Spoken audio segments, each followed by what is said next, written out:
All right, let's talk about Zach Wilson, the guy who, listen, the stats are not great.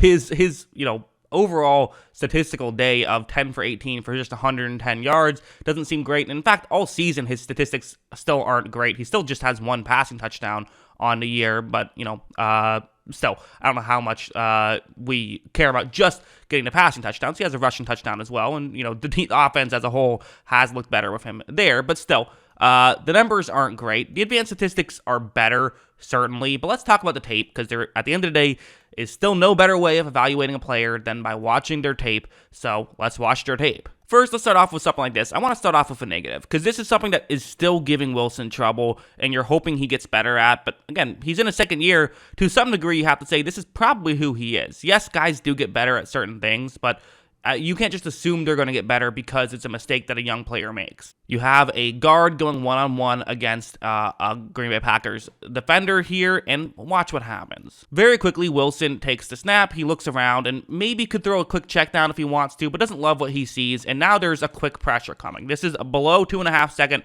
pressure, so okay, not really his fault. This part is the fact that this play is kind of getting broken up has nothing to do with him. This is no bad play by him. This is just bad situation, which it feels like Wilson gets put in far too often so far early on into his career. However, Wilson kind of just turns and runs backwards, eventually runs directly into Rashawn Gary there. So one of the easier sacks Rashawn Gary will ever have in his career. I mean, really, Gary, was double teamed. He got blocked pretty severely there and even went to the ground. Ends up getting a sack on Zach Wilson due to Wilson really running straight into him. So this is just something that Wilson has to be better at. He is such a great athlete, but it's like, dude, you can't be running directly into the defensive lineman. You have to sort of figure out a little bit better, the pocket presence a little bit better. Maybe he'll figure it out, maybe he won't. But that's definitely something that does put them behind the 8 ball at times. Now let's go over to this play, though, because when there were other offensive issues in the passing game, I thought it was kind of more stuff like this, which is still an issue. It's been better this year, but it's still an issue. And in fact, I'm being very negative. I actually thought he played pretty decently. He did some nice things in this one. We'll talk about the nice things he did at some point in this game as well. But on this play, it's going to be a man coverage play. So the guy you brought in to beat man coverage was Garrett Wilson. That's the guy you went out and added. So Zach Wilson takes a snap. Zach Wilson looks in Garrett Wilson's direction. There's a bit of separation. Zach Wilson making this throw, I totally see the logic behind him doing it. Wilson does make this throw, but it just is not quite able to be complete. This is no issue with Zach Wilson whatsoever. Zach Wilson did everything right on this play, and yet you have to give Zach Wilson a little bit of credit for doing everything right on this play, despite it being incompletion, because I feel like last year he would run around and turn the ball over or something. No, not doing that this time.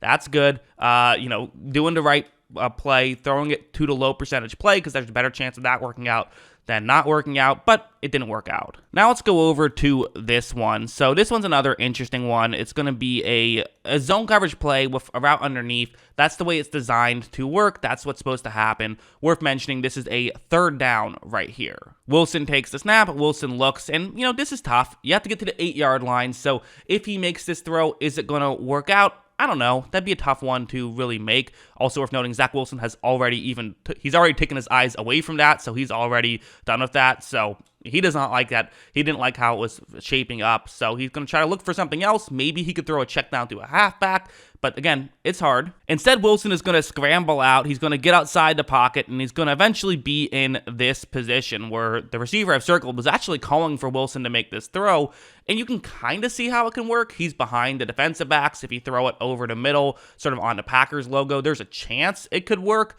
but, and quite frankly, this is kind of really dependent on how good are you at these types of plays. Patrick Mahomes makes these types of plays and looks like a genius. Carson Wentz makes these types of plays and looks like an idiot because, Mahomes hits these more than Carson Wentz hits these. So for Zach Wilson, if you can start hitting these, you'll look like a genius. And as you see, Wilson throws this one and could have been intercepted. It was dangerous. And again, this is who Wilson is. I think this is always going to be a part of Wilson's game, is trying to make this stuff happen. I'll say in college, him doing this worked out tremendously. I mean, in college, this is why he got those Patrick Mahomes comparisons, because he was hitting on these. In the NFL, he's hit on them less, and part of me wonders how much of that is because he isn't as, he just isn't as good enough to hit those things, and how much of it is, well, maybe if he had Tyreek Hill, which, the Jets tried to get, maybe he would start hitting on those more, and maybe he would look better. I don't know. But we do have an example of something like this, which isn't exactly just him making something happen. This is a designed deep route. That's what's supposed to happen right here. It's a designed deep route to beat this type of coverage. Wilson takes a snap, he runs the play action, and then rolls out to the outside. And you see, again, good play call, and they're actually kind of calling something for his skill set. They know Zach Wilson is someone who can throw off balance with effectiveness, and Zach Wilson does throw off balance with, could have still been a bit further, I think it's fair to say, but still, you're getting the catch well down the field for a big completion. So good schemed up play, schemed up for Zach Wilson's strengths, and Zach Wilson is hitting on those. And, he's definitely looking way more consistent. Again, I'm obviously, if you follow the channel, I'm a big Zach Wilson fan. I thought he was the best quarterback coming out of college. I was disappointed in his rookie year, but I do think he has looked a lot better in this second year. And it is, him being able to do that stuff is very cool. But like finally, something like this was really what we mostly saw, was just him simply running an offense, doing the simple stuff. It's play action. You have a tight end running over the middle. Wilson takes the snap. You see that no linebacker picks up the player running over the middle, so you have a wide open guy to hit. Zach Wilson hits him. You pick up the first down. Cool. Great. Everyone did their job. You don't have to apologize for doing your job, right? You did your job correctly. You got the job done. That's what you want to see. And to be honest, these are the things that Wilson struggled with last year, was just the simple running the offense part of football. He had splash plays last year. That was not the issue. The issue was getting the more consistent, simple stuff down.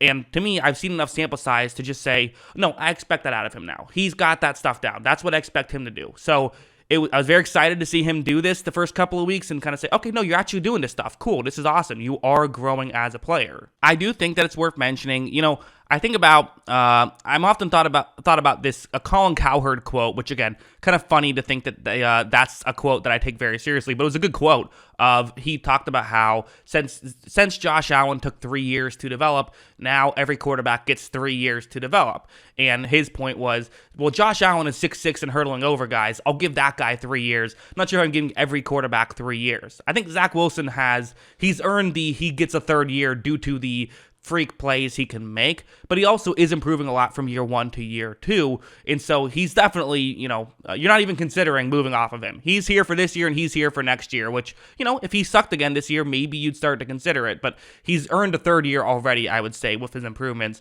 and I do think that he's someone who the Jets can win with, and the hope is not just that he'll get better next year, but he'll get better as the season progresses, and maybe come postseason time, if they're in there, maybe he can be a legitimate good quarterback then, and make some noise for the Jets. I mean, that seems crazy to think about, given what the Jets' expectations have been these past few years, but this rebuild is going very strongly, and again, I still think that this is a team that could use another offseason to really fully go all in, but for now, they seem to be looking good. Rebuild's coming along nicely. That's what I think. What do you guys think? Let me know in the comments below. What are your thoughts on all of this?